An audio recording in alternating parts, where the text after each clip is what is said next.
C'est une vidéo qui concerne les élèves de seconde bac pro, avec qui nous avons réfléchi un petit peu sur le module 4, sexualité et prévention.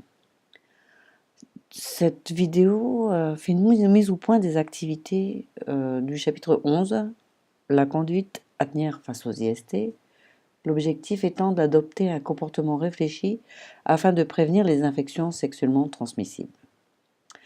Première étape, analyser la situation. Donc nous avons une BD avec la situation de Marie et Mathilde qui discutent à la sortie d'un lycée, et nous allons essayer d'utiliser l'outil QQOQCP pour analyser cette situation. Le problème identifié qui est posé dans cette situation serait comment éviter de contracter une IST lors d'un rapport sexuel. Pour identifier les éléments de la situation, quel est le problème, le risque de contracter une IST, qui est concerné, deux adolescentes, Marie et Mathilde, quand ce problème apparaît-il à chaque rapport sexuel, comment le problème survient-il, il y a une possibilité de contamination au cours de chaque rapport sexuel sans préservatif pour Marie. Pourquoi la confiance envers le partenaire et un manque d'information. N'oubliez pas de mettre pause si vous trouvez que je vais trop vite. Deuxième étape, nous allons mobiliser des connaissances et nous poser une première question. On parle d'IST, c'est bien beau, mais qu'est-ce qu'une IST? On va essayer d'énoncer les caractéristiques des infections sexuellement transmissibles. Donc, dans un premier temps, on avait un document et il fallait entourer les deux catégories de micro-organismes qui étaient à l'origine d'une IST. Ce sont donc les virus et les bactéries que vous trouverez dans la colonne de gauche du tableau. Ensuite, il y avait un schéma à compléter où on devait repérer les symptômes qui sont caractéristiques d'une IST d'origine bactérienne. Si vous regardez le document, vous avez trois colonnes. La colonne du milieu, ce sont les symptômes, les signes de la maladie, et à droite, la colonne de droite, les complications possibles. Donc, le symptôme spécifique à la femme sont les pertes vaginales jaunâtres, et le symptôme spécifique à l'homme, l'écoulement au niveau du pénis. Le symptôme commun aux deux, ce sont les brûlures en urinant, et la complication commune, la stérilité. On ne peut plus avoir d'enfants. Ce document a été assez complet. Il suffisait de bien l'éplucher, le lire, le scruter, afin de pouvoir le comprendre. On devait souligner deux IST qui peuvent conduire à un cancer. Donc la première, c'était le papillomavirus, et la deuxième, l'hépatite B. Donc le papillomavirus, c'est le virus du cancer du col de l'utérus, et l'hépatite B qui touche le foie. Donc une personne contaminée par une IST, est-ce qu'elle se rend compte toujours qu'elle peut transmettre ce micro-organisme à une personne saine? Qu'est-ce que vous en pensez? Et si vous avez écrit non, c'est exactement ça. Certaines IST, il n'y a pas de symptômes, elles passent inaperçues. Et donc, on ne peut même pas savoir qu'on est contaminé. Question 5. Si on essaie de définir une IST, on pourrait dire une IST est provoquée par des micro-organismes transmis d'une personne contaminée à une personne saine, non infectée, principalement au cours d'une relation sexuelle. Donc là, vous avez un petit peu tous les mots qui regroupent les maladies sexuellement transmissibles. Et donc, on va peut-être pas vous demander de les retenir, mais au moins de les reconnaître.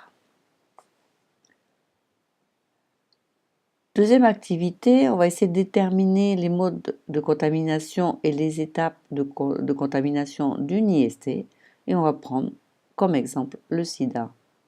Donc l'agent responsable du sida, par agent on veut dire le microbe qui est à l'origine, c'est le VIH, le virus du sida ou virus d'immunodéficience humaine. Son mode d'action, cet agent s'attaque au système immunitaire de la personne contaminée. Les modes de contamination, donc par voie sexuelle, je vais dire les réponses verticalement, hein. Les circonstances lors d'un rapport sexuel non protégé et l'évolution de la maladie, la phase de primo-infection, la phase asymptomatique et le sida. Deuxième voie de contamination, la voie materno-fétale, on va dire de la mère à l'enfant. Les circonstances pendant la grossesse, l'accouchement ou l'allaitement. Et la dernière voie de contamination, c'est la voie sanguine, échange de seringues et piqûres. Si on revient à l'évolution de la maladie, dans la première phase de primo-infection, les caractéristiques, ce sont de légers symptômes ressemblant à une grippe et il y a un grand risque de contamination d'une autre personne. Deuxième étape, la phase asymptomatique, qui veut dire sans symptômes.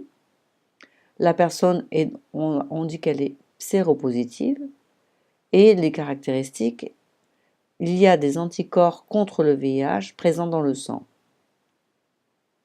Et donc, il y a transmission possible du VIH malgré qu'il n'y ait pas de signe de la maladie, il n'y ait pas de symptômes. Et quand il y a un sida avéré, les caractéristiques, on a un taux de lymphocytes, je rappelle que ce sont des globules blancs, trop bas. La personne ne peut plus lutter contre les infections qu'on va appeler opportunistes. C'est-à-dire que dès que la personne est en contact avec des micro-organismes, elle n'aura plus les moyens de se défendre et de s'en débarrasser. Donc, si on reprend un petit peu, j'aime bien travailler avec les fausses idées, hein. Donc, on va essayer de combattre ces fausses idées. Donc, ce qui ne transmet pas le sida, je vous ai mis un petit récapitulatif, et c'est là que résident les fausses idées. Et ce qui va transmettre le sida, donc c'est, on avait vu tout à l'heure dans la correction. Alors, activité 3. Comment éviter d'être contaminé par une IST? Donc, l'objectif, c'est de lutter contre ces IST. Donc, on avait un document assez explicite, le document 3, qui conseillait l'usage du préservatif. Et on devait essayer de répondre à quelques questions. Donc, 2 informations à vérifier avant l'utilisation d'un préservatif. Question 1. Il faut vérifier la date de péremption et la présence du label CE de la communauté européenne. Deuxième question. Et si une personne est allergique au latex, est-ce qu'elle peut utiliser un préservatif? Ah oui, puisqu'il y a certains préservatifs qui sont en polyuréthane, justement qui concernent ces personnes allergiques. Les structures dans le document 4, ou les professionnels les plus appropriés pour résoudre les situations ci-dessous. Donc, première situation, celle de Marion, elle peut s'adresser à un médecin ou à un gynécologue ou à un centre médical polyvalent spécialisé. Situation de Pierre et Louise, lycéens, qui veulent arrêter l'utilisation du préservatif et veulent réaliser un test de dépistage du VIH.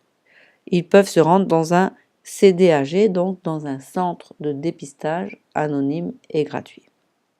Situation de Simon, élève comme vous en LP, qui se pose des questions et qui voudrait des renseignements sur les IST, qui n'hésite pas à aller voir l'infirmière scolaire hein, ou aller dans un centre de prévention santé ou une association, hein, comme celle qui est venue vous parler, l'association Homosphère ou Solidarité Sida.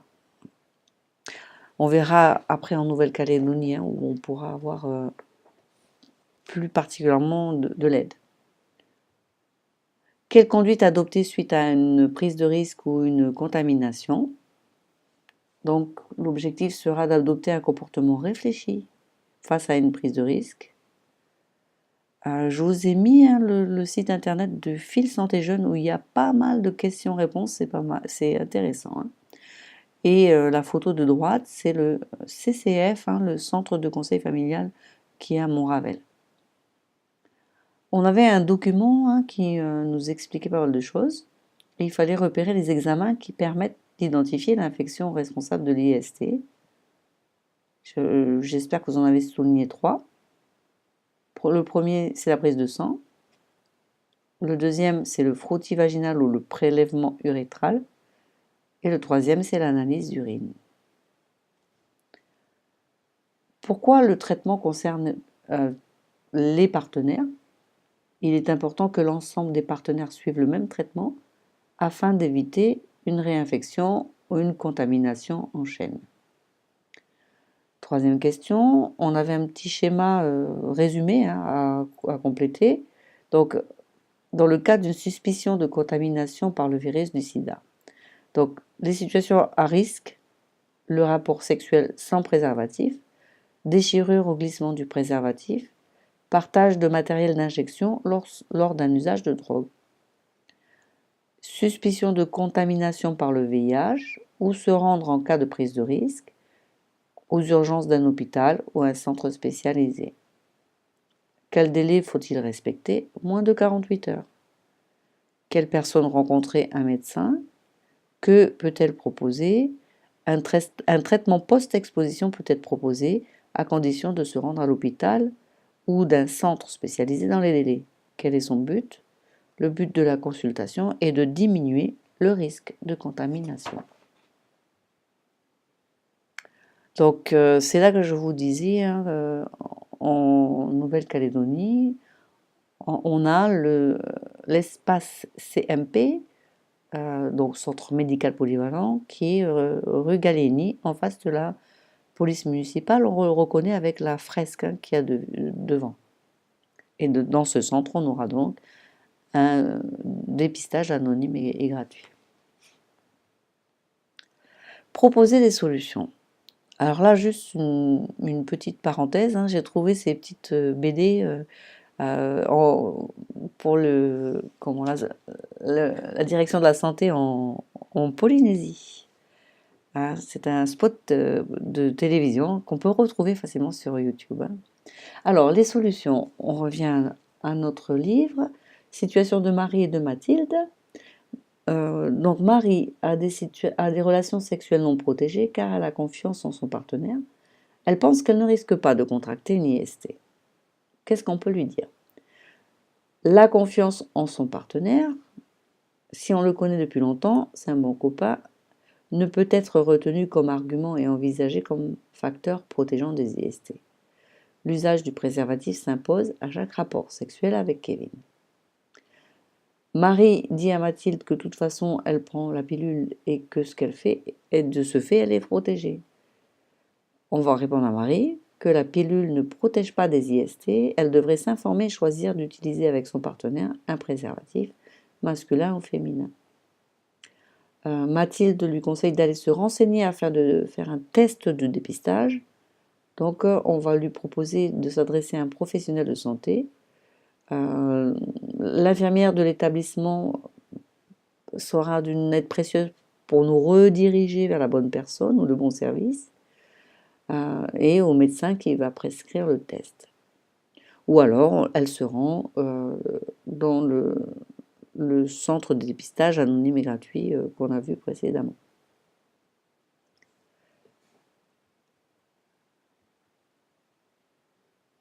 Donc ça, ce sont des affiches hein, de l'INPES qui font la prévention des IST. Alors, On fait une synthèse. Les infections sexuellement transmissibles, IST, se transmettent lors des rapports sexuels d'un individu porteur de l'infection vers l'individu sain. Elles ont pour origine une contamination soit par des virus ou des bactéries. Les manifestations sont principalement localisées au niveau des organes génitaux en provoquant les symptômes suivants: brûlure en urinant, démangeaisons, apparition de boutons, écoulement au niveau du pénis chez l'homme, perte vaginale jaunâtre chez la femme. Des complications peuvent aussi survenir et être graves: cancer du col de l'utérus, stérilité, grossesse extra-utérine et atteinte du système nerveux. Le sida, une IST, qui est due à un virus qu'on appelle le VIH, virus d'immunodéficience humaine. Celui-ci se transmet par une voie sexuelle sanguine et fœto-maternelle, de la mère à l'enfant. Après introduction dans l'organisme, il s'attaque à des cellules du système immunitaire nommées lymphocytes T4. La personne devient alors séropositive. Elle est porteur du virus et ne présente aucun signe de la maladie, mais peut transmettre le VIH sans le savoir. La prévention des IST passe principalement par l'information et l'utilisation de préservatifs. Je trouvais que cette affiche était sympa. Des structures accompagnent les personnes contaminées. Elles sont souvent associées à un centre hospitalier. On va parler de centre d'information, de dépistage et de diagnostic des infections sexuellement transmissibles.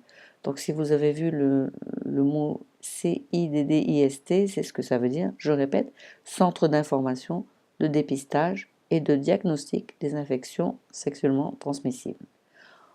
Il y a aussi le CDAG, centre de dépistage anonyme et gratuit. Les professionnels de santé, médecins, gynécologues, peuvent prescrire le traitement adapté. Donc là, vous reconnaissez, en gros, ça sera plutôt les dispensaires, et en bas, vous reconnaissez le centre médical polyvalent, l'espace CMP, dont on parlait tout à l'heure. Pour en savoir plus, alors je vous encourage à aller sur le site de l'Agence sanitaire et sociale de Nouvelle-Calédonie, hein, vous tapez ASNC, vous allez sur l'onglet santé sexuelle, IST, et il y a tout un tas de petits clips vidéo qui sont très très très bien faits et qui reprennent vraiment en détail, de façon très bien expliquée, tout ce qu'il faut savoir sur les IST. Voilà, merci bien de votre écoute.